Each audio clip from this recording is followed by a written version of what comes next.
Nay, gusto ko sanang sumama kina Ate Alexa sa bayan para makita at mapakinggan ang paborito naming banda. Ano? Ang sabi ko po kung papayagan niyo po akong sumamang manood ng banda sa bayan. May sigla ang boses ng dalagita nang magtanong sa kanyang ina. Makikita sa mukha niya ang kasabikan habang naghihintay ng sagot mula kay Aling Marta. Kanina pa lang ay nakahanda na ang lahat. Ang damit at sapatos na isusuot niya ay maingat niyang inihanda sa ibabaw ng kanyang kama. Buong kumpiyansa siyang papayagan ng ina. Nakahanda na rin siyang lambingin ito kung sakaling hindi siya nito payagan. Naghintay siya ng sagot ng ina pero hindi ito umimik. Ni hindi siya tinignan. Ipinagpatuloy nito ang pagkakayod ng kamoting kahoy. Parang baliwala ang tanong ng anak. Naghintay pa rin si Alena na nakatingin sa likuran ng ina. Umaasang sasagot din ito sa kanya ng oo. Pero makaraan ng ilang sandali, nanatili itong tahimik. Inay, ano na? Papayagan mo ba ako o hindi? Ang tagal niyo naman pong sumagot eh. Hindi pwede, Alena. Napatigil si Alena nang marinig ang sagot ng ina. Biglang nawala ang ningning sa kanyang mga mata. Naramdaman din niyang tila nang hina siya, nalungkot at nang hinayang. Huminga siya ng malalim at pilit na kinalma ang sarili. Bakit hindi pwede, Nay? Kasama ko naman sina Ate Alexa at ang iba pa naming mga pinsan. Basta hindi pwede. Huwag kang makulit. Sige na, Inay. Gusto ko talagang sumama sa kanila eh. Ngayon lang napunta sa lugar natin ang banda na yun. Kaya kailangan makapunta ako. Pag sinabi kong hindi pwede, hindi pwede. Mabuti pa'y tulungan mo ako magkayod nitong kamoting kahoy. Pero Inay, gusto kong sumama sa bayan. Pumayag na kayo. Bawal ang menor de edad sa kasiyahan na yun. Huwag mo ikumpara ang sarili mo kay Alexa. 18 na yung pinsan mong yun. Samantalang ikaw 16 pa lamang. Pwede namang sabihing 18 na rin ako, Inay eh. Sino bang maniniwala na 16 pa lang ako? Matangkad naman ako at mukhang matured na. Malaking bulas kaya ako. Alam mo na ang rason kung bakit hindi kita papayagang pumunta ron. Tsaka ayokong masanay ka sa ganyang mga kasiyahan. Dahil oras na payagan ka ng isang beses, hindi ka na magpapapigil sa pangalawa o pangatlong beses. Kaya wag ka nang makulit. Kung aktibidad pa siguro sa simbahan niyang pupuntahan nyo, abay hindi kita pipigilan. Susuportahan pa kita. Pero kung makamundong galawan lang naman, yun ay hindi ako papayag. Nanay naman eh. Ngayon lang naman ito eh. Isang beses lang mangyari. Hindi nga pwede. Paano kung may masamang mangyari sa'yo doon? Gabi gaganapin ang kasiyahan. Paano kung may mga lasing at higitin ka papunta sa dilim? Maririnig ba ng mga taong paghingi mo ng saklolo? Paano kung may mga taong baliw at mapagtripan ng gabing yun at biglang mambato ng granada o kaya mamaril? Sa tingin mo ligtas ka? Hindi, di ba? Kaya huwag kang makulit dahil kaligtasan mo lang ang iniisip ko, Alena. Ayan ka na naman, Inay. Pinapangunahan mo ang mangyayari. Puro paano na lang yung iniisip nyo. Hindi ka naman Diyos para sabihin yan ah. Mas maigi ng advance mag-isip kesa magsisi sa bandang huli. Hindi mo naman ikamamatay ang hindi pagpunta ron kaya manahimik ka dyan. Itong sinasabi ko sa'yo para ito sa kabutihan mo at sa kapakanan mo. Para ka namang hindi dumaan sa pagiging teenager, Inay. Oo, dumaan ako sa pagiging teenager. Pero kahit kailan hindi ako nagpupunta sa mga ganyang mga party-party na yan. Sa simbahan aktibo ko, pero sa mga ganyan hindi. Malapit ang disgrasya sa mga ganyan. Ah, yun naman pala eh. Kaya ayaw mo akong payagan sa mga ganito kasi hindi mo naranasan. Nandadamay ka pa. Gusto mo parang maging ako ikaw. Ang boring, Nay. Hindi ako ganyan. Manahimik ka nga dyan. Abay bakit ganyan mo ako sagot-sagutin ha? Wala ka ng galang ha? Baka nakakalimutan mo ako pa rin ang nanay mo at nandito ka pa rin sa poder ko. Igalang mo ako bilang iyong ina. Igalang kita? Bakit ako? Ayaw mo rin naman akong igalang ah. Gusto ko lang naman sumama kila ate. Ano bang mapapala mo kapag pumunta ka ron ha? May matatanggap ka bang pera? May magbibigay ba sa'yo ng bigas? Ano? Intindihin mo naman ang punto ko anak. Para sa'yo lang naman ang ginagawa ko. Makinig ka sa nanay mo, Alena. Iniingatan ka lang niya. Maging ako, tutol sa gusto mong mangyari. Walang masama sa pag-iingat namin sa'yo. Kapakanan mo lang ang iniisip namin. Mabuti pa, tumulong ka na lang sa ginagawa ng nanay mo. Ayoko nga. Bakit ko siya tutulungan ang KJ-KJ niya kahit kailan? Parang hindi dumaan sa ganitong edad. Nakakainis. Bakit ka ba nagkakaganyan? Habang lumalaki, unti-unti ka na ring nagiging swail. Hindi ka namin pinalaki ng ganyan ha? Tulungan mo ang nanay mo. Hindi ka ba naaawa sa kanya? Namamayat na nga nanay mo sa kakakayod para sa atin. Bahala kayo dyan! Umirap ang mga mata ni Alena at padabog na tumalikod. Nang makapasok sa kanyang kwarto, marahas niyang isinara ang pinto, dahilan para kumulo ang dugo ni Mang Loloy sa inis. Ba't bastos yung bata na yan ha? Si Aling Marta naman ay napabuntong hininga ng malalim. Hindi niya sukat akalaing ganito ang magiging ugali ng kaisa-isa nilang anak. Noong bata pa si Alena, masunurin at mahinahon ito. Laging nakikinig sa kanila. Pero simula nang lumipat sila sa poder ni Mang Loloy, parang unti-unting nagbago ang dalagita. Nawala ang dating lambing nito sa kanyang ina at madalas ay sumasagot ng pabalang. Marahil ay dahil sa impluwensya ng mga pinsan sa bagong lugar o sa mga kaklase sa paaralan, kaya naging matigas ang ulo ni Alena. Nang ibabaw ang pangamba sa damdamin ni Aling Marta, iniisip kung paano muling maibabalik ang dating ugali ng kanyang anak. Kahit pagod sa araw-araw na gawain, pilit niyang iniisip ang paraan upang maibalik ang tiwala at malasakit ni Alena sa pamilya. Nagsisisi tuloy ako kung bakit pa tayo lumipat dito. Siguro, kung nanatili lang tayo sa poder ng mga magulang mo, hindi sana naging ganito si Alena. Baka hindi nagbago ang ugali ng batang yon.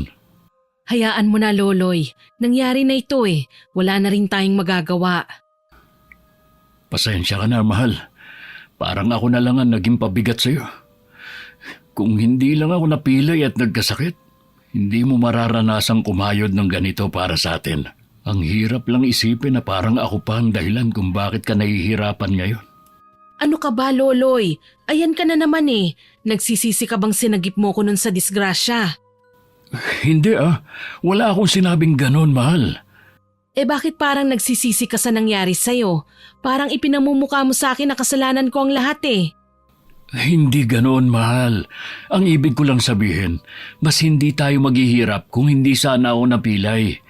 Pero hindi ko sinabing nagsisisi akong iniligtas kita noon. Siyempre, ililigtas at ililigtas kita. Ang sa akin lang, sana hindi hinayaan ng Diyos na magkaganito ako. Naging pabigat kasi tuloy ako sa'yo. Huwag mo nang alalahanin yon, mahal. Ginawa ko naman ang lahat para pagsilbihan ka eh. Hindi kita pababayaan lalo na ang anak natin. Naaawa na ako sa'yo, mahal. Sobrang payat mo na. Ang layo na ng katawan mo sa dating ikaw. Bakit ayaw mo na ba sa akin dahil pumayat na ako? Hindi Mahal na mahal pa rin kita kahit sobrang sexy mo na. Nalulungkot lang ako para sa'yo. Hindi mo deserve na maranasan ang ganito kahirap na buhay. Ayos lang. Basta magkasama tayong buong pamilya, sapat na sa akin yun. Salamat. Ang swerte ko talaga sa'yo. O siya, kumain ka na muna. May pansit dyan sa kawali. Busog pa ako, mahal.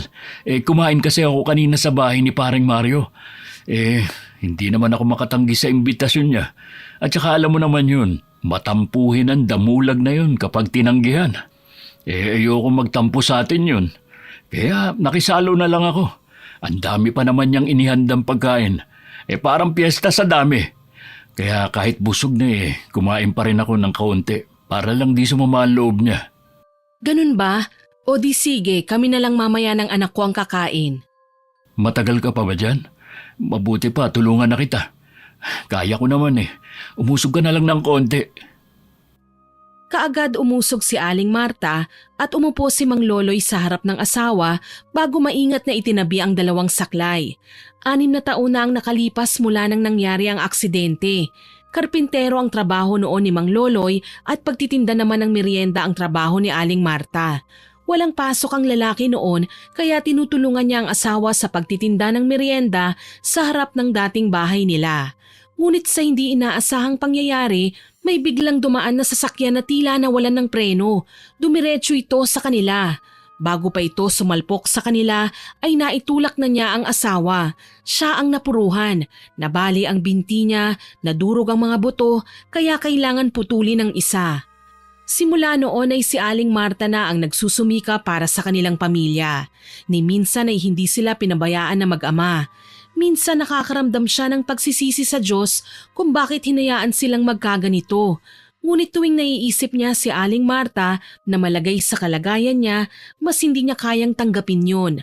Kaya kalaunan ay tinanggap na lamang niya na ganun talaga ang kanyang kapalaran. Gumagawa din naman siya minsan ng paraan para makatulong sa asawa kahit maliit lang ang kinikita. Sumasama siya sa kanyang kumpare tuwing nangongopra ng nyog at minsan ay gumagawa siya ng basket kapag may dumating na materyales galing sa syudad. Siya nga pala, mahal. Sasama ako mamaya kay paring Mario sa bukid nila. Mangunguha ako ng maraming puso na saging para may mailuto kang ulam at maibenta. Kaya mo bang maglakbay papunta ron, mahal? Malayo-layo yun eh. Baka hindi mo kayanin. Tsaka mabigat ang puso ng saging. Paano mo madadala? Huwag kang mag-alala. Kakayanin ko. Ako pa. At saka magdadala ng kalabaw si pare kaya libre ako ng sakay sa balsahan nila.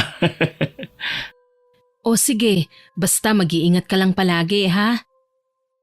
Masayang nagkwentuhan ang mag-asawa habang nagtulungan sa pagkayod ng kamoting kahoy hanggang natapos. Habang nakahiga sa kwarto, tahimik na umiiyak si Alena dahil sa matinding sama ng loob sa kanyang mga magulang.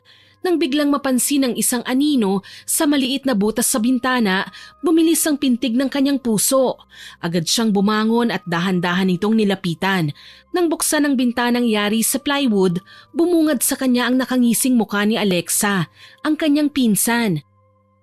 "Anong ginagawa mo dyan, Ate Alexa?" Sinabi ng dalagang pinsan nito na kailangan niyang sumama para buo sila.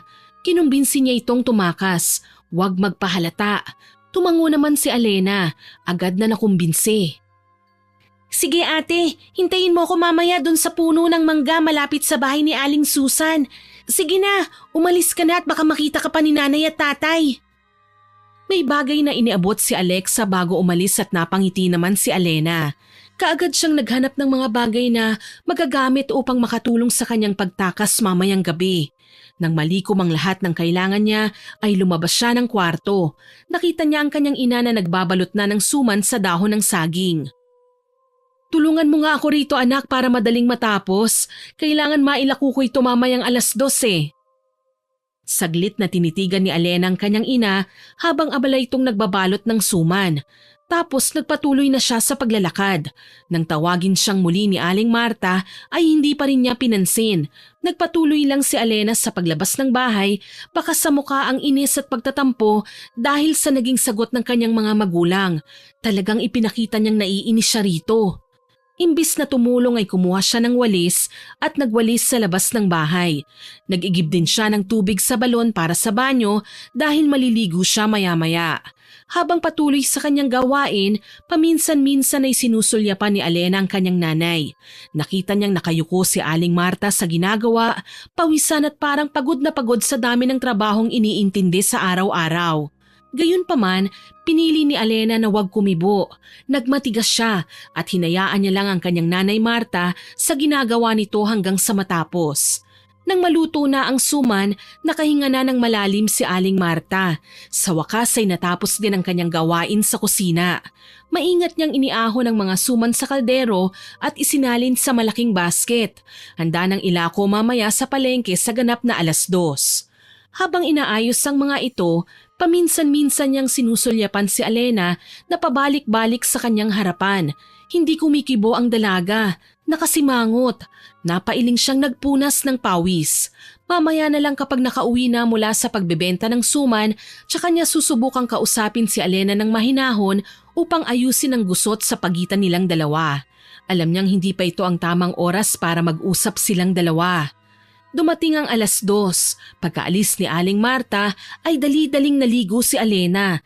Hindi na rin kasi niya ito magagawa mamaya kung sakali dahil sigurado na tatanungin siya.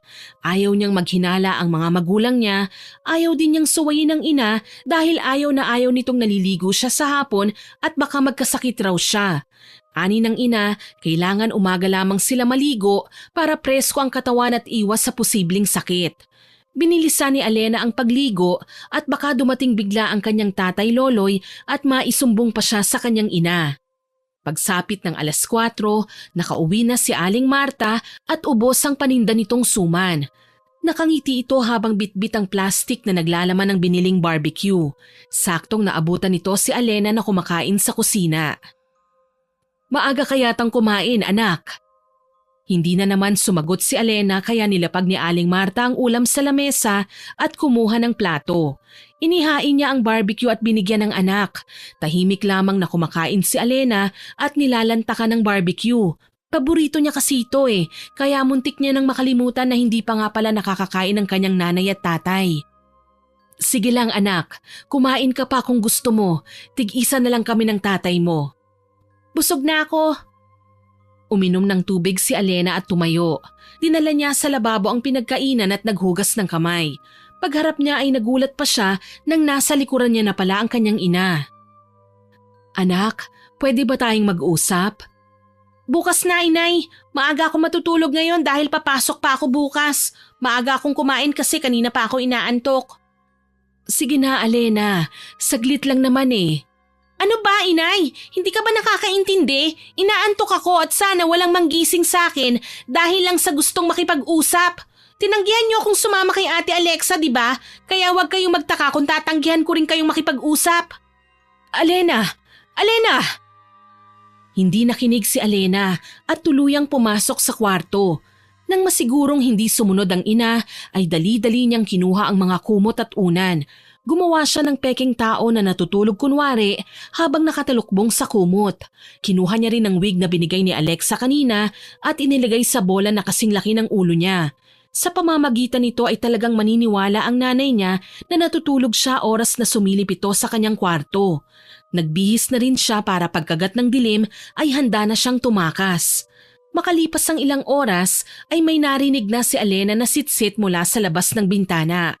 Agad niya itong binuksan at nakita niya ang kanyang ate Alexa. Maingat siyang bumaba sa bintana at dahan-dahan na sinara upang hindi makalikha ng ingay.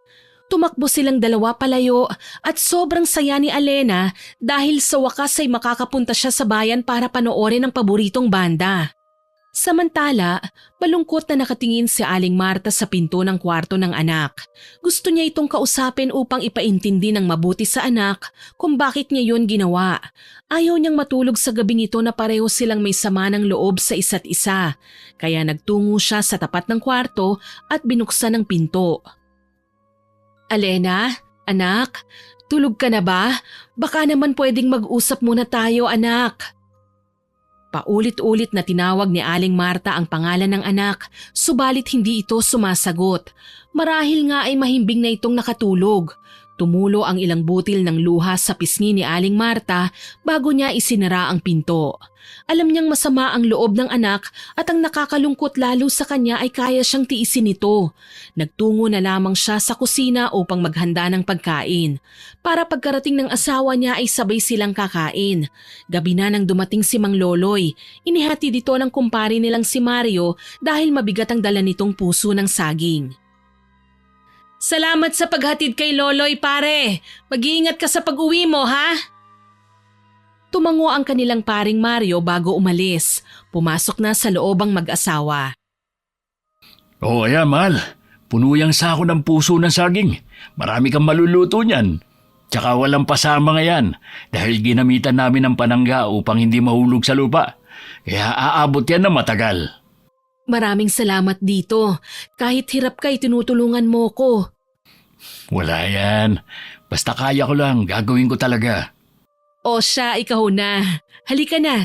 Alam kong gutom ka na. Sabay na tayong kumain para naman maganahan ako. Si Alena, hindi ba kakain? Nauna nang kumain kanina pa. Tsaka natulog ng maaga. Alam mo naman, nagtatampo yun sa akin. Sigurado ka ba natutulog? Hindi ba umalis? Hindi naman, galing nga ako sa kwarto niya ngayon lang Bakit mo naman nasabing umalis siya? Para kasi nakita ko siya kanina doon malapit kina Susan, kasama sina Alexa. Nung tinawag ko hindi naman lumingon. Hindi ko rin malapitan dahil hindi ako makakilos na maayos. Baka namalikmata ka lang, mahal. Siguro nga. Lalo't kinumpirma mong nasa kwarto pala siya natutulog. Kumain na lang tayo, medyo gutom na ako Mabuti pa nga. Habang kumakain ay hindi mapakali si Aling Marta. Paulit-ulit sa kanyang isipan ang sinabi ni Mang Loloy. Nang nakaramdam ng kaba, mabilis siyang tumayo at dumiretso sa kwarto ni Alena. Marahas niyang hinila ang kumot sa nakatalukbong sa banig at nanlaki ang kanyang mga mata nang bumungad ang mga unan at kumot na parang katawan ng tao ang ayos. Umigting ang kanyang panga sa galit. Nang hina ang kanyang mga tuhod sa natuklasan, ang kaisa-isa nilang anak ay nilinlang sila ng harap-harapan. Buong akala ni Aling Marta ay natuto si Alena sa lahat ng pangaral at payo na binibigay nilang mag-asawa. Pero ngayon ay kitang-kita ang katotohanan. Sumuway ang dalaga. Napaupo si Aling Marta sa gilid ng katre. Nakuyom ang mga kamao at unti-unting lumuha ang kanyang mga mata. Nanikip ang kanyang dibdib sa bigat ng damdamin. Nang marinig ang mga saklay sa pintuan, nakita niya si Mang Loloy na nagkukumahog pumasok. Bakas ang gulat at pag-aalala sa muka. Bakit, mahal? Anong nangyari? Oh, nasaan si Alena? Akala ko ba nandito siya at natutulog? Siya yung nakita mo kanina. Niloko niya ako gamit ang mga bagay na ito. Walang galang ang batang yon. Ang tigas talaga ng ulo. Ang sakit, Loloy. Ang hirap tanggapin. Kahit hirap na ako sa araw-araw para sa pamilya, ganito ang igaganti sa atin ng sarili nating anak. Talagang ang masakit, Marta. Dahil kahit anong pag-iingat at malasakit ang ibigay natin sa kanya, parang baliwala lang sa kanya. Ano na lang ang aasahan natin kung ngayon pa lang, ganyan na ang ugali niya? Hindi ko alam, Loloy. Isang malalim na buntong hininga ang pinakawalan ni Mang Loloy. Hindi na niya alam kung paano disiplinahin ang anak. Loloy, sabihin mo nga, mali ba ako ng pagpapalaki sa kanya? Walang mali sa'yo, mahal. Ginagawa mo lang kung ano ang tama at makabubuti sa kanya. Kung ganun, saan ako nagkulang bilang isang ina? Ginagawa ko naman ang lahat para sa kanya eh. Pero bakit unti-unti siyang nawawalan ng galang at pagmamahal sa atin? Hindi ka nagkulang. Nasa kanya na ang problema. Masyado siya nagpa-impluensya sa ibang kabataan, kaya nagkaganon ang batang yun. Palibhasa malaki na siya, kaya madali na lang sa kanya ang magrebelde. Natatakot ako, Loloy, na baka isang araw, Natatakot na ano, Marta? na baka bigla na lang niya tayong iwan. Humagulgol ng iyak si Aling Marta at yumakap na lamang sa kanyang asawa. Wala silang magawa kundi hintayin na lamang ang pag-uwi ng kanilang anak. 10:00 na ng gabi nang makauwi si Alena. Hinatid siya ni Alexa sa likod ng kanilang bahay at kaagad nagpaalam ang pinsan nang matapat na siya sa likod ng kwarto. Dahan-dahan niyang binuksan ang bintana at hindi pa man niya yung tuluyang nabuksan ay biglang may nagsalita sa likuran niya. Halos mapatalon siya sa sobrang pagkagulat. Si Nanay Marta niya na kanina pa pala nakatayo sa ilalim ng Madre de Cacao. Hindi niya ito napansin dahil madilim at sa pag-aakalang hindi na diskubre ng ina ang kanyang kasinungalingan. Inay, nandyan ka pala? Oo, kanina pa. Simula nung matuklasan kong wala ka. Kanina pa kita hinihintay, Alena. Inay, tanungin nga kita, kailan pa naging pinto ang bintana, ha? Hindi nakasagot si Alena at parang naging bato sa kinatatayuan.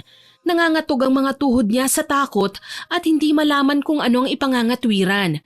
Napatunga nga lang siya habang palapit ang kanyang ina. Baka sa muka ang matinding galit. Nang huminto sa harapan niya si Aling Marta, isang malutong na sampalang dumapo sa pisngi ni Alena. Nangilid ang luha sa kanyang mga mata sa sakit at gulat. Ito ang unang pagkakataon na sinaktan siya ng kanyang ina. Hindi na nakapagsalita si Alena. Napayuko na lamang at sunod-sunod na pumatak ang luha sa kanyang mga pisngi. Ano ang pumasok sa kukote mo, Alena? Ganito na ba talaga katigas ang ulo mo? Niloko mo pa kami! Tahimik lang si Alena. Nakayuko, humahagulgol sa harap ng galit na ina. Kahit si Mang Loloy nakasandal sa pinto at nakatitig sa kanya. Galit din ito sa kanya. Bakit ka ba nananakit? Porke ba tumakas ako para sumama sa mga pinsan ko? Malaking kasalanan na ba yun? Umuwi naman ako Ligtas naman ako nakauwi. Umuwi ka nga, pero ni minsan hindi mo ba inisip ang takot at pag-aalala naming dalawa? Hindi ka nagpaalam ng maayos, Alena. Pinili mong magsinungaling at suwayin kami. Kaya ka namin pinagbabawalan dahil iniingatan ka namin, Alena. Pero parang hindi niyo naman ako iniintindi. Palagi na lang ako parang nakatali sa bahay na ito. Parang ako na lang ang laging mali. Nakakabuisit na. Nakakainis. Anong sabi mo? Bastos ka talaga, no? Dapat nang ituwid ang baluktot na utak mo, Alena. Mali na yan. Malala ka na. Hindi mo na alam ang tama at mali. Hindi ka na marunong makinig at sumunod. Anong klase kang anak? Bakit? Nagsisisi ka bang naging anak niyo ako? Ano? Hindi, Alena. Kahit kailan, hindi ko pinagsisihan na naging anak kita. Regalo ka ng Diyos sa amin. Ang pinagsisisihan ko lang ay kung bakit sobra kitang iniintindi at minahal. Pero ni minsan, hindi ko naisip na tanungin ang sarili ko. Minahal mo rin ba ako bilang nanay mo? Naramdaman mo rin ba kung gaano ka kahalaga sa akin? Hindi nakasagot si Alena at nanatiling nakahawak sa kanyang pisngi. Mas iniinda niya ang sakit kesa mga tanong ni Aling Marta. Gabi na. Pumasok ka na at matulog. Bukas na tayo mag-usap tungkol dito. Mabilis na pumasok sa bahay si Alena at dumiretso sa kwarto. Ni hindi niya tinapunan ang tingin ng kanyang tatay Loloy na malapit sa pinto. Napailing ang ama sa inasta ni Alena. Hindi na tama ito. Kaya nga ano bang dapat nating gawin sa kanya? Nahihirapan na ako. Kahit ano pang pangaral ang sabihin natin, parang bumabalik lang sa atin. Matigas ang loob, parang ayaw makinig. Naihilamos ni Aling Marta ang kanyang mga palad sa muka. Talagang hindi na niya napigilan ang kanyang sarili at napagbuhatan ng kamay ang kanyang anak. Gusto man niyang magsisi subalit tama lang ang ginawa niya para magtanda na rin ang anak sa susunod na gagawa ito ng hindi maganda. Kinabukasan ay maagang gumayak si Alena at naghanda para pumasok sa eskwela. Kinausap siyang mabuti ng tatay Loloy niya, subalit nagmistulang hangin lamang sa kanyang pandinig ang mga pangaral ng ama, kaya nainis ito at umabot sa sermon ng binitiwang mga salita. Bakit ka ba nagkaganyan, Alena? Hindi ka namang ganyan dati Bakit bigla ka na lang nagbago? Sabihin mo nga sa akin, ano ang problema mo? Ano tay, sasaktan mo rin ako katulad ng ginawa ni nanay? Sige lang. Hindi ka masasaktan at walang mananakit kung wala kang ginagawang mali, Alena. Nagkamali ka, kaya nagawa kang saktan ng nanay mo. Bakit hindi mo tanggapin na mali ka? Simple lang naman ang gagawin mo, anak. Humingi ka ng tawad sa kanya at mangakong hindi mo na uulitin pa ang ginawa mong pagsuway sa amin. Ganun lang. Mamaya na ho pag uwi ko. Hindi pa ako handang makipag-usap sa kanya. Nagtatampo pa ako. Walang magandang maidudulot ang pagtatampo mong yan. Alam mo bang kahapon pa umiiyak ang nanay mo? Basta mamaya na, tay. Aalis na ako at baka mahuli ako sa klase ko. Sige. Basta mamaya, ha? Tumango lamang si Alena at umalis. Sinundan ng tingin ni Mang Loloy ang papalayong anak. Umaasa siya na sana mamaya bago sumapit ang gabi ay magkabati na ang mag-ina niya. Narinig ni Mang Loloy na umuubos si Aling Marta kaya kinuha niya ang saklay at pumasok siya sa bahay. Naabutan niya ang asawa na hinihiwa ng pino ang puso ng saging at may nakahanda na ring hiniwang bawang at sibuyas. Aba, mukhang masarap ang ulam mamaya. Oo, mahal. Alam mo namang specialty ko tong bola-bola na puso ng saging Ikaw ang unang makakatikim kapag may luto na. Aba, pwede bang tikman ko muna ang tagaluto bago ang niluto? Aba, tumigil ka nga, mahal Nilalandi mo na naman ako Uy, wala namang masama. Ang masama kung sa iba ko lumandi. Oo na, panalo ka na. Nakagawa si Aling Marta ng maraming bola-bolang puso ng saging sa araw na yon. Nagtira lang siya ng konti para sa kanilang hapunan at inilako ang iba sa palengke. Masaya siya dahil muling naubos ang kanyang paninda at sa pagkakataong ito ay malaki-laki ang kanyang kinita. Pauwi na sana si Aling Marta nang tawagin siya ng isang batang babae, ang nakababatang kapatid ng kaklase ni Alena. Ipinaalam nito na pinatatawag daw siya sa paaralan at gustong makausap ng guro. Kahit nagtataka, dumiretso na rin si Aling Marta sa eskwelahan upang malaman ang dahilan. Pagpasok sa silid ni Alena, hinanap kagad ni Aling Marta ang kanyang anak para abutan sana ng pera. Pero wala si Alena sa kanyang upuan. Nang magtanong si Aling Marta sa kaklase ng anak, sinabi nito na hindi raw pumasok si Alena sa araw na yun. Kumunot ang noo ni Aling Marta sa narinig. Bigla siyang nakaramdam ng kaba sa dibdib sa kung ano ang dahilan kung bakit gustong makipag-usap sa kanya ng guro. Halos gumuho ang mundo ni Aling Marta sa sumbong sa kanya ng guro. Ayon dito, madalang daw pumasok sa klase si Alena at sa katunayan ay bagsak ito sa maraming aralin.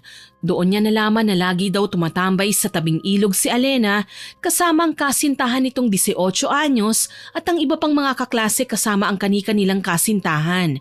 Halos mawala ng balanse si Aling Marta. Hindi siya makapaniwala sa nangyari. Buong akala niya ay matinong nag-aaral ang anak. Yun pala ay pakikipagrelasyon ng inaatupag. Umuwi si Aling Marta na bagsak ang balikat at bakas sa muka ang matinding pag-aalala. Nang tanungin siya ni Mang Loloy kung ano ang nangyari, humagulgol siyang nagkwento tungkol sa sinabi ng guro at sa sumbong ng mga kaklase ni Alena. Nanlaki ang mga mata ni Mang Loloy sa narinig. Galit na galit siya. Napakuyom ang kanyang mga palad at naisuntok sa mesa. Napakasalbahing bata! Walang utang na loob! Ano na ang gagawin natin, Loloy? Pagod na ako sa batang yun. Pakiramdam ko'y maaga akong mamamatay sa dami ng problemang binibigay niya sa atin. Hindi ko rin alam, Marta.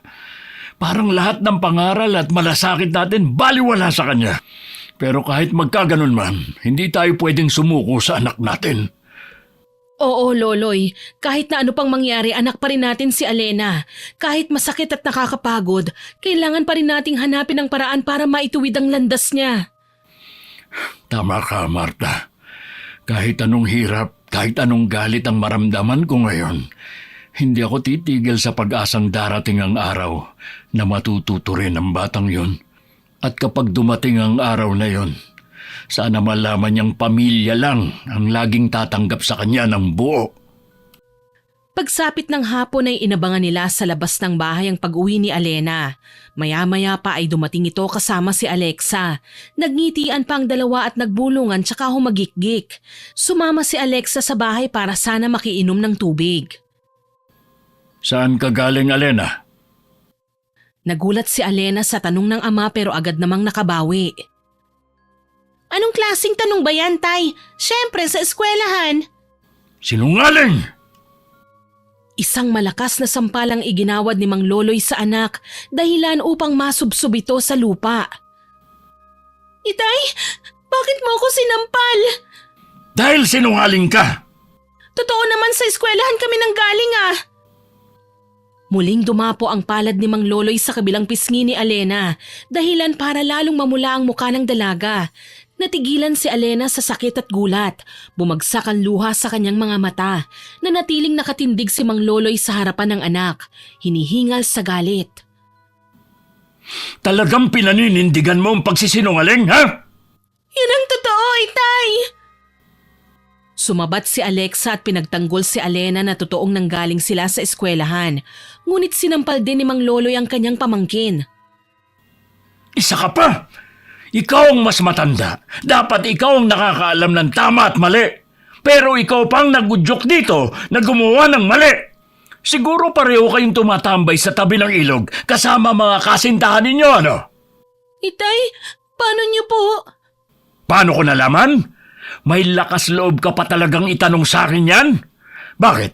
Akala mo ba sa ibang planeta kayo gumagawa ng kabulastugan para hindi namin malaman? Hindi nakasagot si Alena at nanatiling nakaupo sa lupa habang hawak ang kanyang pisngi. Si Alexa naman ay mabilis na umalis ng walang paalam. Bakit mo ito nagawa, Alena? Saan kami nagkulang sa'yo? Hindi mo man lang pinapahalagahan kung anong sakripisyo namin ng tatay mo para lang mapaaral ka namin. Wala kang utang na loob na bata ka. Kaya pala basta-basta mo na lang sinasagot ang nanay mo. Hindi mo man lang iniisip kung anong mararamdaman namin. Buong akala namin nag-aaral kang mabuti, yung pala nakikipaglandian ka doon sa tabing ilog araw-araw. Hindi ka na nahiya. Hindi ka rin lang naman nag-aaral ng maayos, Alena. Mas mabuting manatili ka na lang sa bahay. Nay, Tay, sorry na po. Ayoko rito sa bahay lang. Mag-aaral na po ako ng mabuti para hindi na kayo magalit sa akin. Nangangako po ako, hindi na po ito mauulit. Talagang hindi na ito mauulit, Alena. At para matiyak yun, simula bukas babalik na tayo sa San Pascual. Wala ka na magagawa para baguhin ang desisyon naming dalawa ng nanay mo. Inimpake ko na ang lahat ng gamit natin. Handa na ang lahat para sa pag-alis. Bukas na bukas lilisanin na natin ang lugar na ito. Inay, Itay, parang awahan niyo na. Bigyan niyo po ako ng pagkakataon. Kaya ko nang ayusin ang sarili ko. Magiging masunurin na po ako sa inyo. Alena, hindi na lang tungkol sa pagiging masunurin ang usapan ngayon. Ang pamilya natin ang nakataya. Kaya kahit masakit sa damdamin ko, kailangan tong gawin para sa ikabubuti mo. Para sa ikatatahimik nating lahat. Alam naming masakit ito para sa iyo, Alena. Pero mas masakit sa amin ang makitang unti-unting nawawala ang anak naming pinalaki ng maayos. Kaya kahit ayaw mo, aalis tayo. Nay, hindi na talaga ako uulit. Huwag na po tayong umalis. Nagmamakaawa ako. Inay, Itay. Desisyon namin ito ng tatay mo. Kaya wag mo kaming subukang kumbinsihin. Alang-alang din naman sa ikabubuti mo itong gagawin namin. Nasanay na po ako rito, Inay. Ayoko po ron sa bukid. Ang sabihin mo, ayaw mo magkahiwalay kayo ng lalaking yun. Yun ang dahilan mo. Hindi ako aalis dito. Sa ayaw at sa gusto mo, aalis tayo bukas. Wala kang karapatan na pigilan kami. Kaya matulog ka ng maaga pagkatapos mong maghapunan. Nagmamakaawa si Alena subalit hindi nakinig ang mag-asawa at tuluyang iniwan ang anak sa labas ng bahay. Hindi nagpakita ng awa si Marta sa anak dahil alam niyang lalambot kagad ang puso niya at baka hindi matuloy ang kanilang planong pag-alis. Kinabukasan ay maagang gumising si Aling Marta at Mang Loloy upang magluto ng agahan para makakain bago umalis. Ngunit nung puntahan ni Aling Marta ang anak ay nagulat siya nang wala ito sa kwarto. Nawala rin ang bag na may lamang mga damit nito na inihanda niya kahapon. Loloy, wala si Alena sa kwarto niya. Ano? Baka nasa labas ng bahay lang. Wala rin ang mga damit niya. May kutob akong naglayas siya. Huwag kang mataranta, mahal.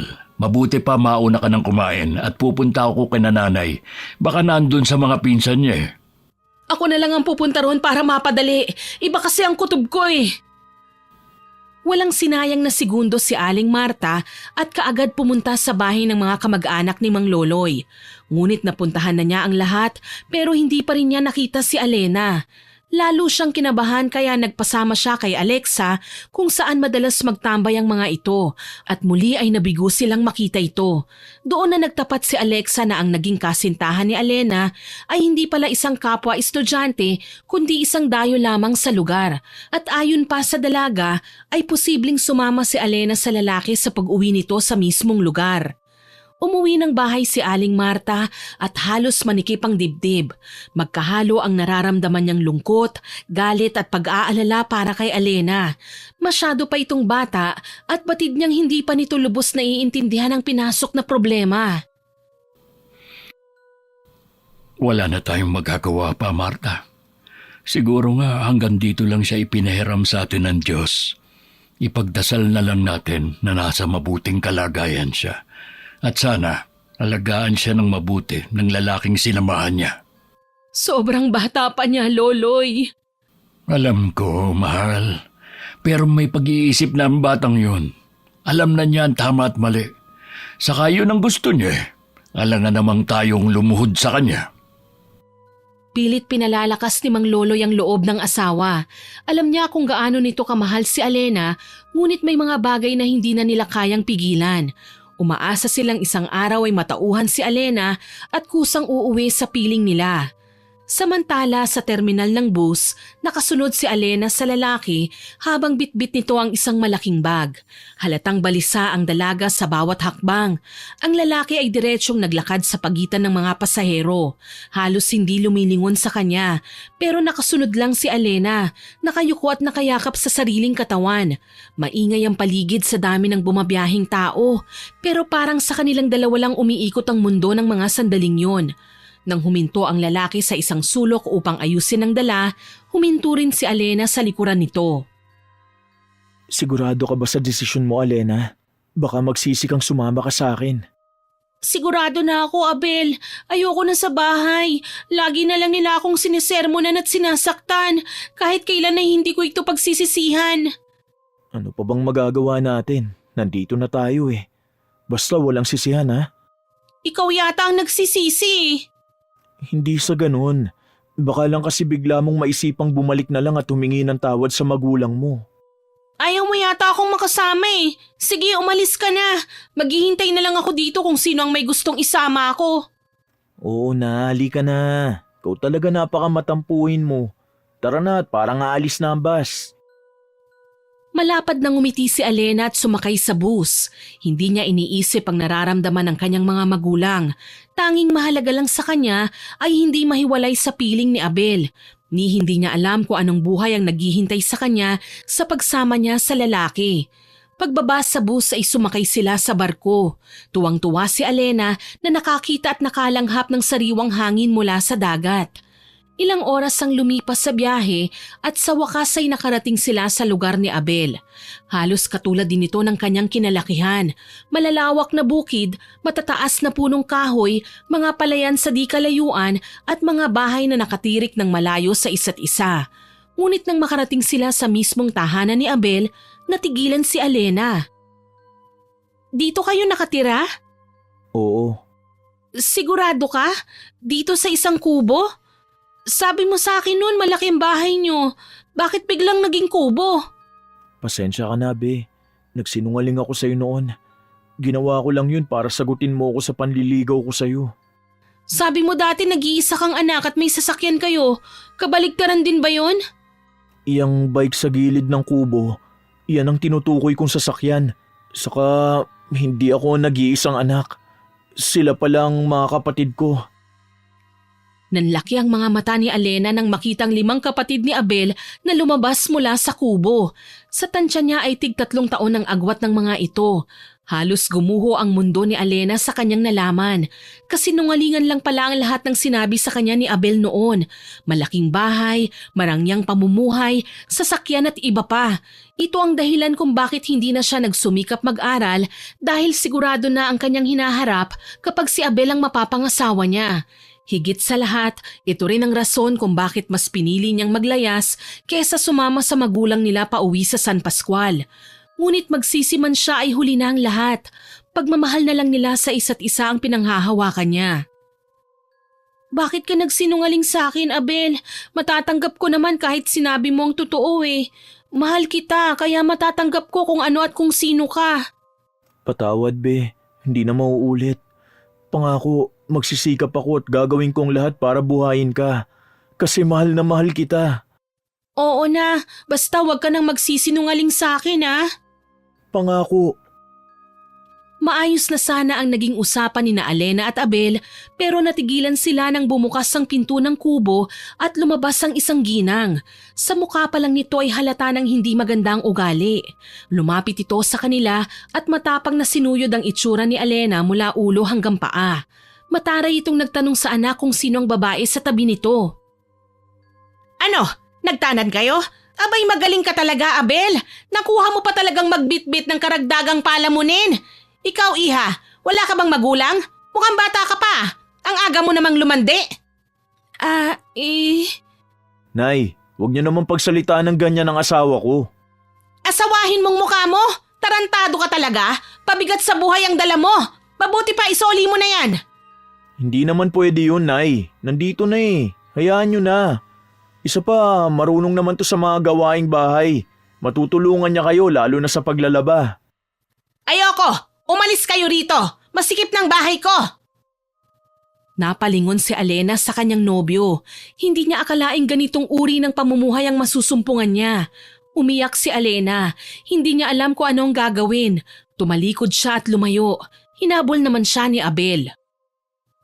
Uuwi na lang siguro ako sa amin, Abel. Iiwan mo ko?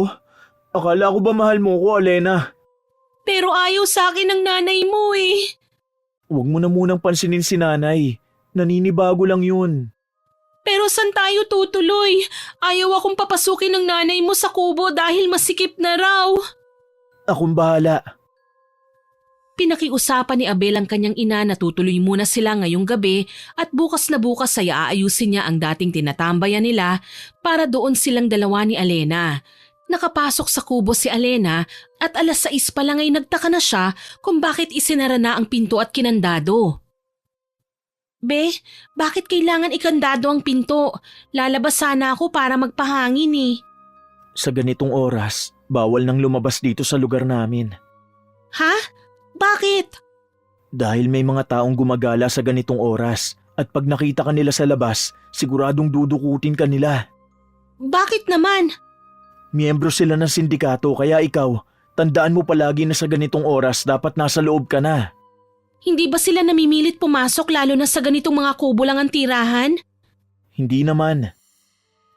Natigil sa katatanong si Alena nang magsalita ang ina ni Abel, kaya tumahimik na lamang siya. Hindi nakatulog si Alena sa unang gabi. Naiinitan siya dahil dikit-dikit silang natutulog. Hindi siya sanay na may katabi, lalo't dati naman siyang nag-iisa sa kanyang kwarto noon. Idagdag pa ang mababahong amoy ng mga kapatid ni Abel na para bang hindi naliligo ng ilang araw. Tiniis na lamang niya hanggang mag-umaga. Be, lumipat na tayo dun sa sinasabi mong tambayan mo noon. Medyo masikip kasi rito sa kubo niyo eh. Wala pa akong pambili ng pako eh. Hindi ko magawa agad yon. Magtatrabaho muna ako sa bayan para kumita ng pera. Pako lang ba ang kailangan? Di bibigyan kita ng pambili. Bakit? May pera ka pa ba? May dinukot si Alena sa kanyang bulsa at iniabot kay Abel ang 500. Tatanggapin na sana yun ni Abel nang bigla itong inagaw ng ina nito. Mas importante raw ang bigas at ulam kesa pako o ano paman. Sinuri pa nga nito ang mga bulsa ni Alena kung may pera pang nakatago. Sa inis ni Alena ay muli niyang inagaw ang pera na ikinagulat ng mag-ina. Wag naman kayong ganyan. Pwede naman kayong manghingi ng konti rito kesa manghablot. Pera ko to kaya ako ang magdidesisyon. Alena, ano ka ba? Nanay ko yan. Huwag mo naman bastusin. Alam kong nanay mo siya, be, pero siya ang unang nambastos sa akin. Igagalang ko siya kung irerespeto niya rin ako bilang tao. Kung ikaw ang nasa katayuan ko, matutuwa ka ba? Nay, hindi rin tama ang ginawa mo. Kahit sino magagalit talaga. Madamot kang babae ka? Buisit ka? Mabuti pa umalis na talaga kayo rito! Layas! Walang nagawa ang dalawa kundi ang lumayas. Bumili sila ng pako at inayos ni Abel ang kubo. Pagpasensyaan mo na si nanay, be. Kaya ko naman sanang pagpasensyahan eh. Kaso iba pala talaga ang ugali ng nanay mo. Teka, aray! Bakit? Ano nangyari sa'yo?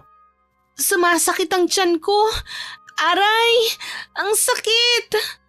Ano ba kasing kinain mo at biglang sumakit yan tiyan mo? Wala naman tayong ibang kinain kanina kundi yung kamote at tuyo lang eh. Aray! Mabuti pa magpahinga ka na muna. Matulog ka para pagising mo, okay ka na. Nakangiwi sa sakit si Alena habang nakahawak sa kanyang tiyan. Nababahala si Abel sa nakikitang hirap sa mukha ng asawa. Kahit kapos sa kaalaman sa ganitong pagkakataon, sinubukan niyang pakalmahin si Alena at niyaya niya ito sa banig upang makapagpahinga. Nagpatuloy ang mahinang daing ni Alena. Ngunit pilit itong sumunod sa payo ni Abel sa pag-asang mababawasan ng sakit kapag nakatulog siya. Pagising niya ay nawala na nga ang sakit na kanyang nararamdaman. Sa simula ay naging maayos ang pagsasama ni Abel at Alena. Nagtrabaho sa bayan si Abel habang nagtatanim naman ng iba't ibang uri ng gulay si Alena para may ipang-ulam kapag namunga na ito. Ngunit makalipas ang mga buwan ay unti-unting nagbago ang lahat. Kung dati ay maagang umuuwi si Abel, ngayon ay laging ginagabi at lasing. Kung dati ay nag-aabot ito ng pera, ngayon ay hindi na. Nabalitaan niya rin na mayroon itong babae na kinababaliwan. Idagdag pa ang palaging pakikialam ng ina nito kaya lagi na lang silang nagsasagutan. Ginagabi ka na naman, Abel. Palagi na lang bang ganito? Anong pakialam mo? Sawa na ako sa ganito, Abel. Hindi ka naman ganyan dati ah. Manahimik ka nga. Tatamaan ka sa akin eh. Mabuti pa hainan mo na ako at nagugutom na ako. Anong kakainin natin ha? Hindi ka nga nag-aabot sa akin ng pera. Wala nang masasaing. Mabuti pa yung nanay mo, binibigyan mo palagi eh. Doon ka manghingi ng pagkain. Leche! Bakit hindi ka naganap ng masasaing? Saan ako maghahanap? Alam mo naman na buntis ako, Abel. Alam mo, nagsisisi na ako eh. Nagsisisi ako kung bakit mas pinili pa kita kaysa sa mga magulang ko. Kung alam ko lang na magkakaganito, sana hindi na lang ako naglaya sa amin. Hoy Alena, wag mo akong masisisisi ah. Baka nakalimutan mo. Ikaw ang nagkusang sumama sa akin dito sa lugar namin. Hindi nga kita niyaya noon eh. Bigla ka na lang sumulpot sa tinuluyan kong bahay. Dahil naniwala ako sa mga kasinungalingan mo, Abel. Sa tingin mo ba sasama ako sa'yo kung hindi ka nagsinungaling na mayaman kayo? Malamang hindi rin kita sasagutin sa panliligaw mo. Aba, kasalanan ko ba kung utu-utu ka? Ang problema sa'yo, madali kang magpapaniwala sa mga matatamis na salita. Natural, barahan namin mga lalaki yun. Pero dahil ambisyosa ka, kaya naniwala ka naman. Isa kang malaking tanga. Walang iya ka talaga, Abel! Pinapaasa mo lang ako! Kapag nakahanap ako ng paraan, iiwan na kita! Eh di gawin mo. Sa tingin mo manghihinayang ako sa'yo? Tsaka gusto kong malaman mo na walang tutulong sa'yo dahil sa ugali mong yan. Maganda ka nga pero wala namang galang sa nakatatanda. Kaya mo nga nagawang iwan ng mga magulang mo eh. Dahil pangit ang ugali mo. Gusto mo ikaw lahat ang nasusunod. Higit sa lahat, ambisyosa. Walang lalaking tatagal sa'yo. Wala ring babae na tatagal sa'yo dahil lasinggero ka. Tamad magtrabaho at higit sa lahat mabaho. Sa umpisa lang marunong magpabango. Patunay na isa kang squatter. Bakit nagtagal ka pa rito kung squatter naman pala? Umuwi ka sa inyo. Buhay prinsesa ka naman dun eh, di ba? Kung hindi mo lang ninakaw ang pera ko, matagal na akong umuwi sa amin. Ibalik mo yun sa akin. Ninakaw mo rin naman yun sa magulang mo ah. Hindi mo ba alam ang kasabihan na kung ano ang tinanim mo, yun din ang aanihin mo? Kulang pa nga yun pambayad sa pinapakain ko sa'yo eh. Pati renta sa pagtira mo sa akin. Kahit squatter, nalibre ka rin naman. Ang kapal ng mukha mo para kwentahan ako? Kasalanan mo rin naman ang lahat kung bakit ako nandito eh. Ewan ko sa'yo. Mahirap makipagtalo sa taong feeling perpekto. Makaalis na nga. Saan ka pupunta? Kay nanay, makikikain ako ron. Abel! Bumalik ka rito! Aray! Muling namilipit sa sakit ng tiyan si Alena. Araw-araw na lang siyang sinusumpong ng sakit sa tiyan. Pakiramdam niya ay hindi lang ito basta sakit ng tiyan.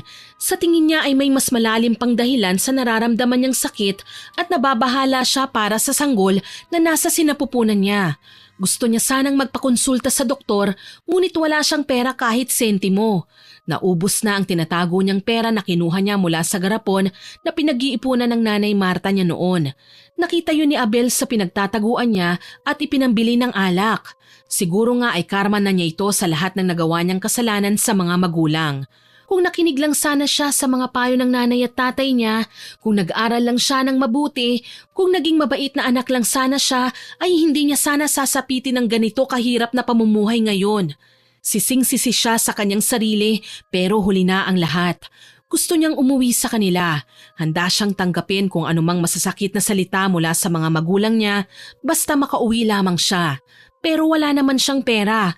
Wala rin siyang mahinga ng tulong. Napagdesisyonan ni Alena na pumunta sa kapitan.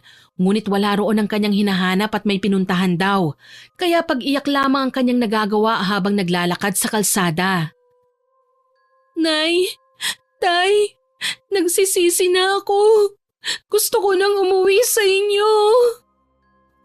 Nangihina na siya dahil sa gutom kaya napaluhod na lamang siya sa gilid ng kalsada lalo na noong muling sumakit ang kanyang tiyan. Pakiramdam niya ay may kung anong pinipiga sa ilalim at gusto niyang masuka. Isang matandang lalaki ang lumapit sa kanya. May bitbit itong lumang basket na may laman na iba't ibang klase ng halaman at damo. Oh, ano nangyayari sa'yo, Iha? May masakit ba sa'yo? Tulungan niyo po ako. Nahimatay si Alena sa sobrang pananakit ng tiyan, kaya tinulungan siya ng iilang taga roon upang madala sa maliit na tahanan ni Mang Rorong. Pagkagising niya ay nagulat siya nang makita ang matanda na nakaupo sa harapan ng hinihigaan niya. Napansin niya rin ang puting tela na nakapulupot sa kanyang tiyan. Mabuti naman at gising ka na, Iha. Kumusta ang pakiramdam mo? Sino ka? Ako si Mang Rorong, isang albularyo sa lugar na ito. Nahimatay ka kanina kaya dinala na lang kita rito sa tinitirhan ko. May nararamdaman kang sakit ano? Paano niyo nalaman? Gaya ng sabi ko, isa akong albularyo. Huwag ka naman bingi, iha. Akmang tatanggalin ni Alena ang puting tela, ngunit kaagad siyang pinigilan ng matanda. Huwag mo yang alisin sa tiyan mo. Bakit naman? Dahil pangontra yan sa kulam na dinaramdam mo. Pero panandalian lamang yan. Kulam? Anong ibig niyong sabihin, Tatang? Kinulam ka, iha. Kaya lumaki ang tiyan mo. Nagkakamali ka, Tatang. Buntis po ako kaya lumaki itong tiyan ko. Ikaw ang nagkakamali, iha. Hindi ka buntis. Kinulam ka kaya lumobo ang tiyan mo. Hindi ako buntis? Sigurado ka ba, Tatang? Sige nga, tatanungin kita. Ilang buwan na ba yung tiyan mo at kailan ang huli mong dalaw? Napaisip naman si Alena at inalala kung kailan siya huling may dalaw at nanlaki ang mga mata niya. Huli kong dalaw ay nung nakaraang taon pa, bago pa lang ako sa lugar na ito. Ilang buwan na ba? 10 na, Tatang. Gumagalaw ba yung sanggol na nasa sinapupunan mo? Hindi nga eh, kahit isang beses ay hindi ko napansin na gumalaw ito. Hindi ko naman alam na gagalaw palang bata sa ilalim ng tiyan ko. Kita mo na, sobrang bata mo pa kasi at walang kaalam-alam tungkol sa bagay na yan. Kung buntis ka, dapat nanganak ka na nung nakaraang buwan. Higit sa lahat, kung buntis ka, gumagalaw ang bata sa ilalim pagsapit ng 5 buwan pa lamang. Wala akong alam, pero sino naman ang magpapakulam sa akin? Yan ang gusto kong itanong sa'yo. May nakaaway ka ba na maaaring gumawa sa'yo niyan? Si Nanay Lorna kaya? Si Lorna na nanay ni Abel Bacamo ang tinutukoy mo. Oo, Tatang. Siya lang naman ang may galit sa akin dati pa at lagi kong nakakasagutan. Nako, ikaw palang manugang niya na pinagchichismisan kahit saan. Ako nga, Tatang. Baka siyang nagpakulam sa akin. Kinuha pa naman niyang iba kong mga damit lalo na yung panyo ko. Tatang, pwede niyo ba akong tulungan para mawala ito? Tutulungan kitang makilala ang salarin at kung sino man ang may pakanaan nito, kailangan pakiusapan siyang mabuti na itigil ang kanyang ginagawa. Pero kailangan mong makakuha ng damit niya at isang hibla ng buhok. Pero paano ako makakakuha nun sa kanya? Galit nga yun sa akin. Gawan mo ng paraan, iha. Dahil kung hindi, posible mong ikamatay ang kalagayan mong yan. Sige po, pero bago yun, Tatang, pwede bang makahingi ng makakain? Gutom na kasi ko, Tang eh. Kahapon pa po ako walang kain. Ay nako, araw-araw umiinom yung si Abel tapos wala pala kayong kinakain. Bakit kasi ang aga mo nag-asawa, iha? Sobrang bata mo pa eh. Dapat nag-aaral ka pa sa edad mong yan. Nagsisisi na po ako, Tatang. Kapag natapos tong kinakaharap kong problema, gagawa ako ng paraan para makauwi sa amin. Miss na miss ko na po si Nanay at Tatay. Pinapangako ko sa sarili ko na hindi ko na sila susuwayin pa. Mabuti at natauhan ka na. Sige, ikukuha muna kita ng pagkain para may lakas ka naman. Pagkatapos kumain ni Alena ay hindi na siya nag-aksaya ng panahon. Nagtungo siya sa bahay ng kanyang biyenan at naabutan niya itong nagpapakutos sa mga anak. Nagpanggap lang siya na dumalaw upang hindi ito magduda sa mga kilos niya. Lihim niyang kinuha ang damit nitong nakasampay sa may bintana at itinago sa ilalim ng damit, tsaka mabilis siyang lumapit at bumunot ng isang buhok. Nagalit ang biyenan sa kanyang ginawa at binato pa siya ng tsinelas. Ngunit imbis na umalis ay naglakas ng loob si Alena na tanungin ng biyenan tungkol sa kulam. Nagalit ang ginang at sinabing ipapabarangay siya sa maling paratang nito. Dahil kung balak naman daw niya itong ipakulam, dapat noon pa niya ginawa. Humingi naman kagad ng dispensa si Alena bago umalis. Para makasiguro ay dinala pa rin niya kay Mang Rorong ang damit at pirasong buhok nito. Eto na, Tatang. Sigurado ka bang sa kanya mga ito? Oo, sigurado ako. Mabuti naman. Halika rito at sabay nating tuklasin kung siya nga ba ang taong gumawa sa'yo niyan. Kumuha ng plangganang may tubig si Mang Rorong at nilapag sa mesa. Ginupitan niya ng konti ang damit at sinunog kasama ang buhok tsaka binudbod sa tubig ang mga abonon. Sunod ay sinindihan niya ang malaking puting kandila at umusal ng maikling orasyon bago pinapatak ng maraming beses sa tubig. Ano hong ibig sabihin niyan, Tatang? Kapag mabubuo ang ipinatak na kandila, patunay yun na siyang nagkulam o nagpakulam sa'yo. Pero patak-patak lang ang mga kandila. Ibig sabihin, hindi siya ang may gawa sa'yo nito, iha. Pero sino?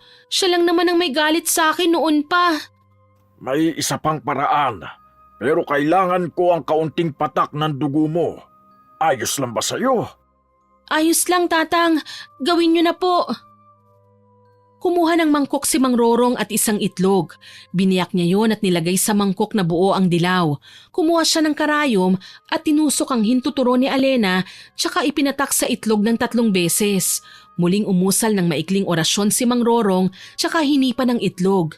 Ang dugo ay naging itim at unti-unti itong nabubuo bilang anyo ng isang babae na may mahabang buhok.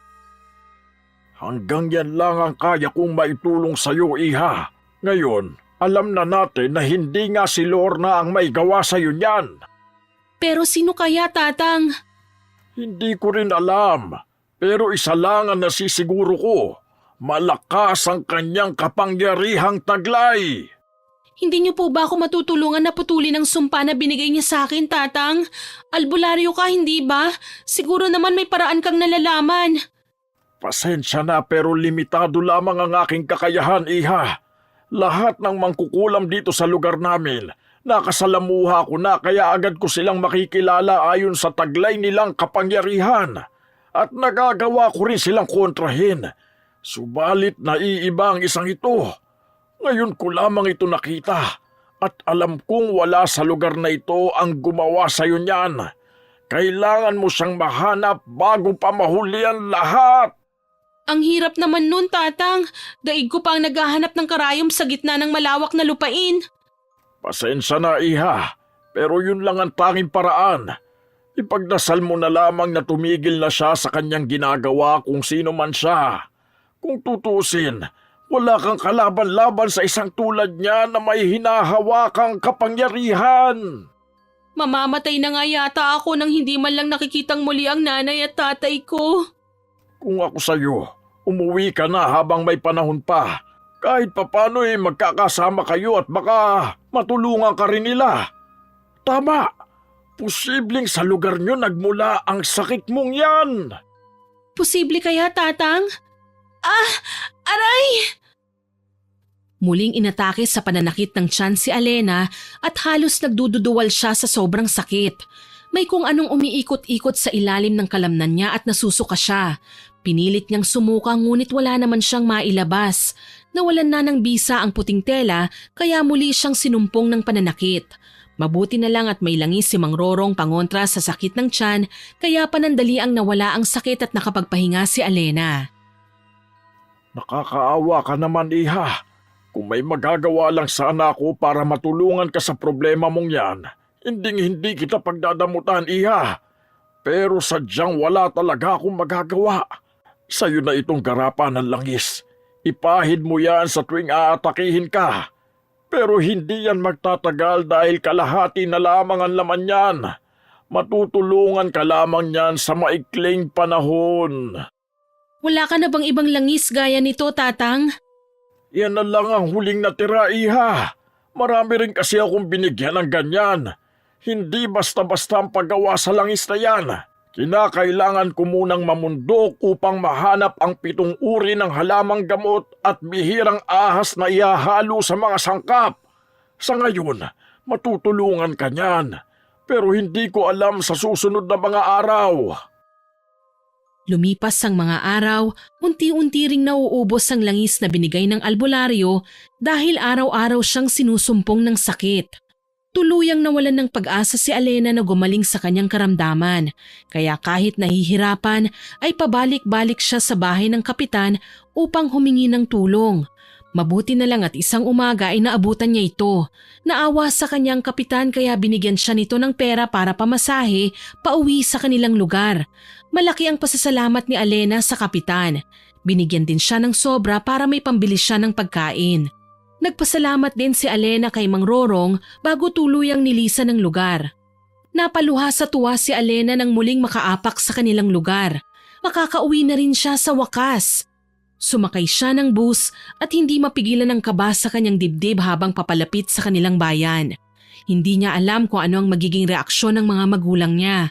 Pero handa siyang harapin ang mga ito upang makahingi ng tawad sa mga nagawa niya. Maiintindihan din niya kung hindi siya patawarin ng mga ito. Ang mahalaga ay makahingi siya ng tawad, makita at makasama ang mga magulang bago siya tuluyang mamaalam sa mundo. Samantala, pinanood ni Mang Loloy ang asawa niyang nakaluhod sa loob ng kanilang kwarto at nakapikit ito habang may mahihinang binibigkas sa labi. Sa kabilang kamay ay hawak-hawak ang damit ng anak. Simula noong umalis si Alena ay palagi rin itong nagdarasal kaya hinahayaan niya na lamang ito kaysa makita itong umiiyak at nangungulila sa anak. Nasaksihan niya rin ang pagbabalik alindog ng dating katawan nito. Ngunit ang pinagtataka niya ay kung bakit itim na kandila ang palaging ginagamit ng asawa tuwing nagdarasal. Minsan niyang pinalitan ng puting kandila, ngunit ikinagalit lamang yun ni Aling Marta. Kaya naman hinayaan na lamang niya ito sa gusto. Sa wakas, bumalik na siya. Sino, mahal? Ang ating anak, si Alena. Paano mo nalaman? Ilang sandali pa ay may narinig si Mang Loloy na boses galing sa labas. Nay? Tay? Nandyan ba kayo sa loob? Tinig ni Alena yun ah. Totoo nga, nagbalik na siya, mahal. Nagkandarapang kinuha ni Mang Loloy ang kanyang saklay at nagmamadaling nagtungo sa pintuan. Pagbukas ng pinto ay bumungad ang umiiyak na si Alena. Ngunit mas napansin niya ang malaki nitong tiyan at ang namumutla nitong labi. Mahigit 1 taong ka lang umalis. Bakit sobrang laki ng pinagbago ng katawan mo, anak? Itay! Yumakap ng mahigpit si Alena sa ama at doon umiyak ng umiyak. Parang pinipiga ang puso ni Mang Loloy nang makita ang kalagayan ni Alena. Naawa siya rito at batid niyang hindi ito tinrato ng mabuti ng lalaking sinamahan nito. Tahan na, anak. Nandito ka na muli sa bahay. Ligtas ka rito. Walang mananakit sa'yo. Patawarin niyo ko, Itay. Pinagsisisihan ko na ang nagawa kong kasalanan sa inyo ni Nanay. Patawad kung hindi ko kayo pinakinggan. Patawad kung naging matigas ang ulo ko. Hindi ko na uulitin yon, pangako ko. Alena, anak, miss na kita. Inay! Tahan na, huwag ka nang umiyak. Huwag kang mag-alala, hindi kami galit ng tatay mo. Masaya nga kaming umuwi ka na rito sa atin eh. Maraming salamat sa inyo, Inay, Itay. Napakabait niyo sa akin. Sa kabila ng nagawa ko sa inyo, tinatanggap niyo pa rin ako. Oo naman, syempre nag-iisa ka naming anak. Pero... Sabay silang tatlo na napatingin sa malaking tiyan ni Alena, pero ngumiti lamang si Aling Marta. Hayaan mo nang walang silbing lalaki na yun, anak. Kaya ka naming alagaan kahit wala siya. Hindi ganon, Itay. Huwag kang mag-alala. Magiging maayos din ang lahat. Gagaling ka rin sa mga susunod na araw. Halika sa loob. Alam kong pagod ka, anak. Patawarin niyo ako, Inay, Itay. Wala akong ibang binigay sa inyo kundi problema. Patawad po talaga. Huwag mo nang isipin yan. Ang mahalaga ay natuto ka, Alena. Sana ang lahat ng hirap at sakit na naranasan mo ay magsilbing leksyon. Pagpapakumbaba at pag-unawa ang higit na kailangan mong matutunan. Dahil kung wala ka niyan, hindi uunlad ang pamumuhay mo sa hinaharap. Opo, Inay. Tatandaan ko yan. Pero Inay, masaya akong makitang bumalik sa dati ang pangangatawan niyo. Medyo tumaba na po kayo. Panandalian lang ito, anak, pero salamat sa pagpuri. Tunay na masaya si Aling Marta sa pagbabalik ng anak na si Alena. Subalit nalulungkot din siya dahil alam niyang panandalian lamang ang kasiyahang yon kasama ang pamilya. Pero kahit ganun pa man, sinulit niya ang mga araw at pagkakataon na kasama ang kanyang mag-ama. Samantala, habang nasa silid silang mag-asawa, nag-usap ang dalawa. Ayos ka lang ba, mahal? Parang ibang napapansin ko sa iyo eh. Masaya lang ako, mahal. Nandito na ulit si Alena. Marta, may hindi ka ba sinasabi sa akin? Patawad, mahal. Anong ibig mong sabihin? Alam mo na siguro, mahal. Lalo't araw-araw mong nakikita ang mga kinikilos at ginagawa ko. May hinala ako, pero gusto kong marinig mismo mula sa iyong bibig. Anong ginawa mo? Ang sabi sa akin ni Alena, hindi siya buntis at ayon sa albularyo, may kumulam daw sa kanya. Ako ang may gawa sa kanya noon, Loloy. Diyos ko, Marta! Bakit mo yung ginawa sa sarili nating anak? Ginawa ko yon dahil mahal ko siya. Hindi ko matanggap na iniwan niya tayo kaya gumawa ako ng paraan para bumalik siya sa atin. Pero paano kung hindi siya bumalik at doon na lang siya hanggang sa namatay? Nakita mo naman, hindi ba? Bumalik siya sa atin, Loloy. Tsaka hindi ko naman masyadong diniinan ng sumpang binigay ko sa kanya. Sakto lang na makaramdam siya ng pananakit ng tiyan. Pero ngayon, Pero ano, Marta? papagalingin ko siya. Lalo't nangako naman siya na hindi niya na tayo iiwan. Tapos ano mangyayari? Buhay mo ang kapalit, Marta? Ayos lang, Loloy. Doon din naman ang punta ko eh. Alam mo yon noon pa man. Alam ko, pero sana hindi sa ganitong paraan. Mas matatanggap ko pa na mawala ka dahil sa karamdaman, hindi sa ganito. Marta, nangako ka sa akin noon na hindi ka nagagamit ng itim na mahika dahil masamang maidudulot nun. Pero bakit mo to ginagawa ngayon at sa sarili mo pang anak? Wala akong ibang nakikitang paraan, Loloy. Mas maaga kong ikamamatay kung mawalay ng matagal sa atin si Alena.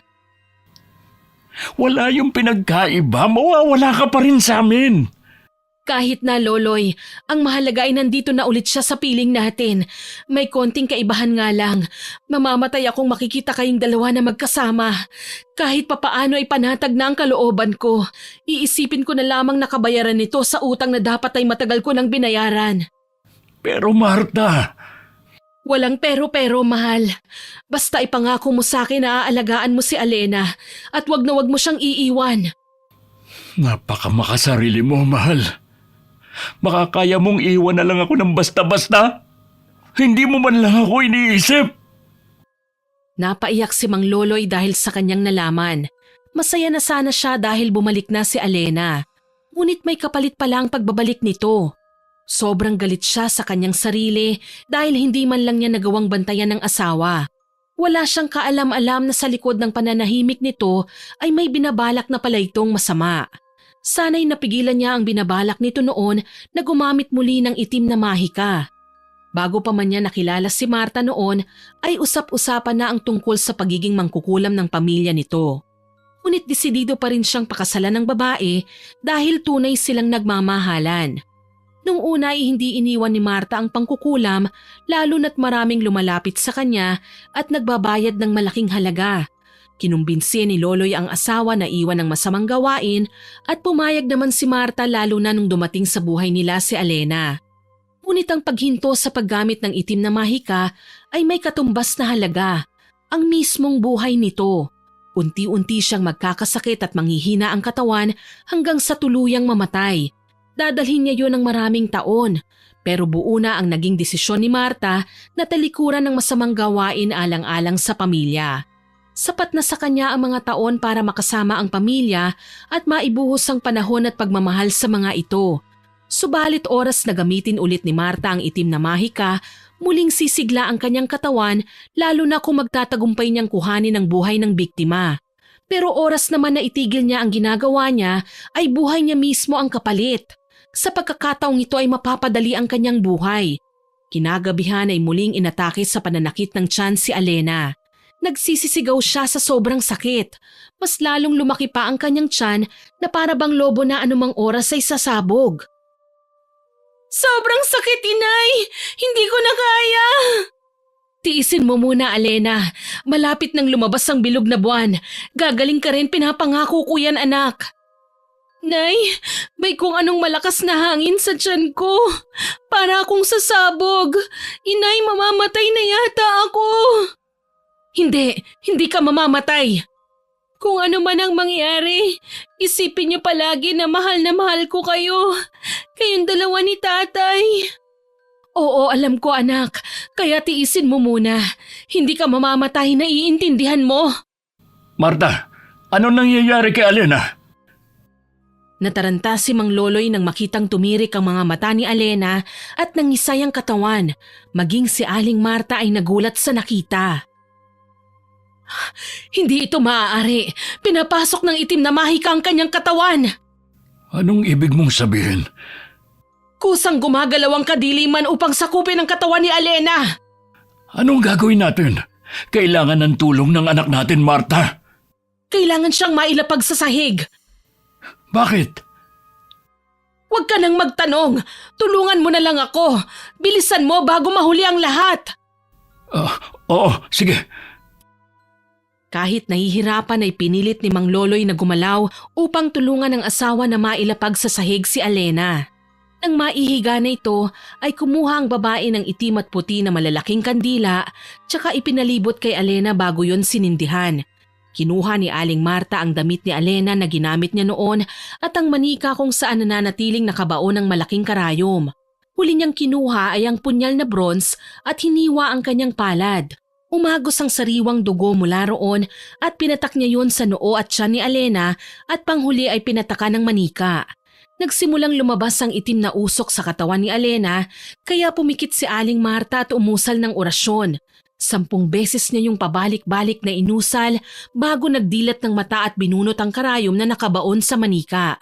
Tsaka sinunog ang damit sa pamamagitan ng puting kandila. Natigil sa pangingisay si Alena. Tapos na ang pagdurusa mo, anak. Napaluhod si Aling Marta at tuluyang bumagsak sa sahig habang ang katawan ay parang lobo na unti-unting nawawalan ng hangin. Pumayat siya at bumalik sa dating anyo ang katawan. Habang si Mang Loloy naman ay hindi kaagad nakagalaw dahil sa kanyang nasaksihan. Gising na si Alena at nakita niyang nangyari sa kanyang ina. Napaluha siya. Gusto niya itong lapitan ngunit nanghihina pa siya. Inay? Anak. Marta, mahal. Huwag kang umiyak, mahal. Tahan na. Ayos na ang lahat. Ligtas na ang anak natin. Pero ikaw, mahal, huwag mo naman akong iwan. Isipin mo na lang na matutulog ako ng mahabang panahon, Loloy. Paano na kami kung wala ka, Marta? Masakit sa simula, mahal. Pero matatanggap nyo rin kalaunan. Basta wag mong kalimutan ang sinabi ko sa'yo. Ibaon mo sa lupa ang lahat ng mga ginamit ko sa pagsasagawa ng itim na mahika. Gagawin ko yan. Si Alena, huwag mong pababayaan.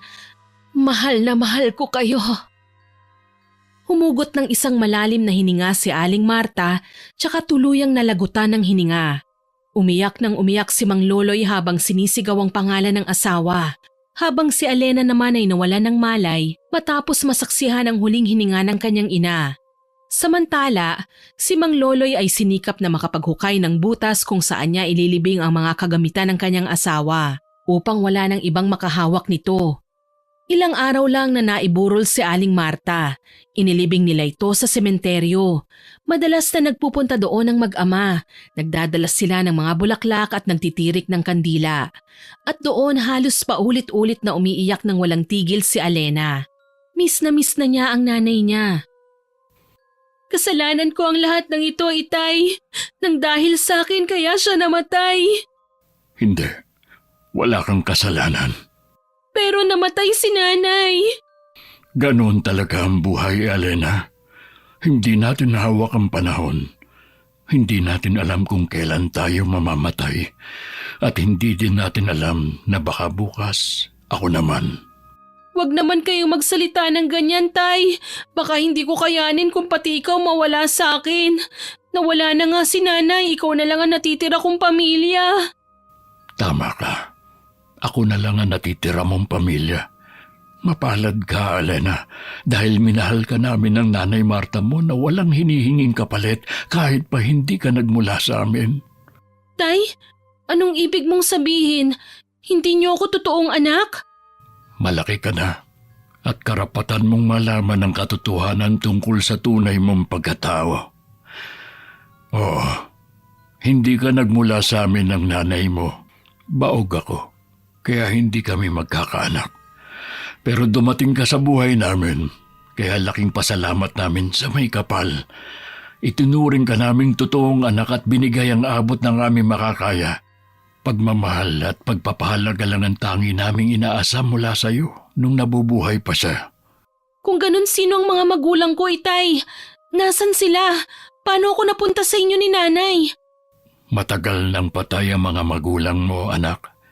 Isa sila sa naging biktima ni Marta noon, kaya maaga kang naulila. Kaya sa tingin ko, kabayaran na rin ito sa mga buhay na nabiktima niya noon. Buhay ang nawala, buhay din ang kapalit. Ano? Ganun ba talaga kasama ang inay noon? Mabait ang nanay mo pero may mga taong nangaabuso sa kabaitan na yon. Kaya niya nagagawa ang mga bagay na yon. Patawarin mo sana ang nanay mo. Masakit po, pero kaya kong tanggapin. Kaya ko siyang patawarin, Itay. Hindi ko po magagawang masuklam sa kanya sa kabila ng nalaman ko. Wala na si Nanay, wala na rin ang mga magulang ko. Ang meron lang ako ngayon, kayo po, Itay. Salamat, anak. Ano nang balak mo ngayon? Balak kong mag-aral ng mabuti, Itay. Yun ang pangarap ni Nanay para sa akin, kaya tutuparin ko ang hiling niya. Hindi mo ko iiwan?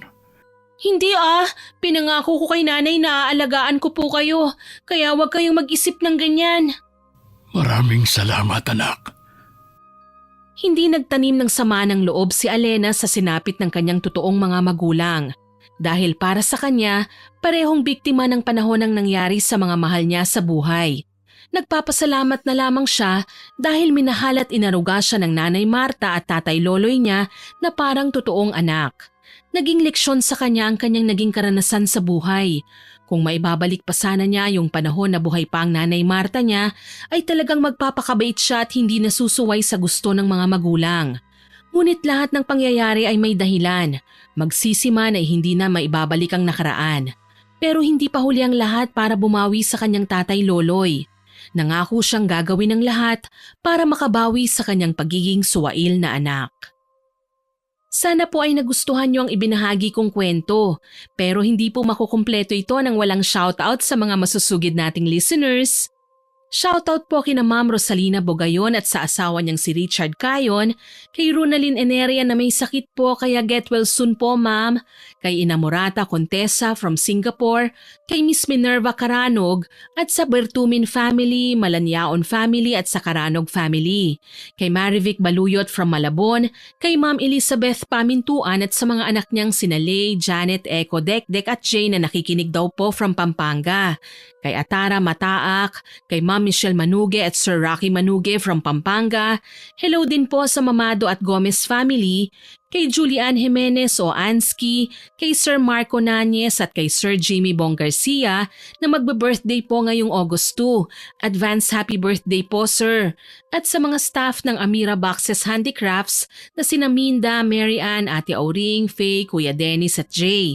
Salamat po sa pakikinig nyo dyan sa Laguna. Kay Del Kabusbusan at sa mga kasamahan niyang sina Helen at Gemma, kay Chan Chan Amigo, kay Risa Ganasao from Hong Kong, kay Marial de la Cruz, kay Mary Joy Sabaresa from Camarines Sur, kay Ma'am Emily Gandia, Ma'am Rosalie Salvador, kay Ma'am Brenda Familara, kay Gia na lagi raw pong nakikinig kasama nila Maris at Ma'am Shell from General Trias Cavite, kay Sky and Family from Japan, kay Robey Batulina, kay Ma'am Petronila Balyelos, kay Ma'am Luella Balisa at kay Jappy Portes.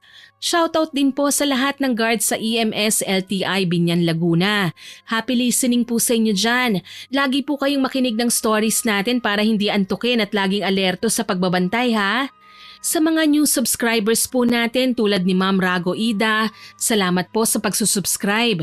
Kay Cassius Clay, kay Ma'am Jonah Habalde, Ma'am Lori Licoral, Ma'am Almira Tan, kay Ma'am Elizabeth at Orlando Maramot, kay Ma'am Sheena Enriquez na nag-comment sa taksil na Kumare Upload. Ang sabi po niya, huwag daw po basta magtitiwala lalo na at nakita mong may parang mali. Sa una pa lang na may ginawa sa'yo, huwag daw pong ibigay ang buong pagtitiwala. Salamat po ma'am sa pagko-comment ninyo. At sa mga regular listeners po natin na sina Sir Lance MBB, happy cooking po sa inyo Chef Lance. Kay Febe Ranyada, kay Ma'am Lydia Lopez, kay Sir Kimpoy Feliciano from Vertis North, kay Ma'am Barbilin G, kay Ma'am Pamela Allen, Ma'am Belen Malbas, kay Sir Francisco Neng, kay Hiramini, kay Sigbinan sa Sweden, kay Sir Mike James Tapak, kay Sir Jaime Constantino, kay Ma'am Milrose Demate, Ma'am Ami Yong, Ma'am Ellen Kianyo at kay Ma'am Anna Vencer. Salamat po sa lahat ng nakibahagi, nakinig at nagkomento sa upload na ito. Sisikapin ko pong ma-shoutout ang iba pa nating listeners sa mga susunod ko pang upload. Huwag niyo rin po sanang kalimutang mag-subscribe, like, share and comment sa mga upload po natin. Road to 50,000 subscribers na po tayo. Aasahan ko po ang inyong suporta.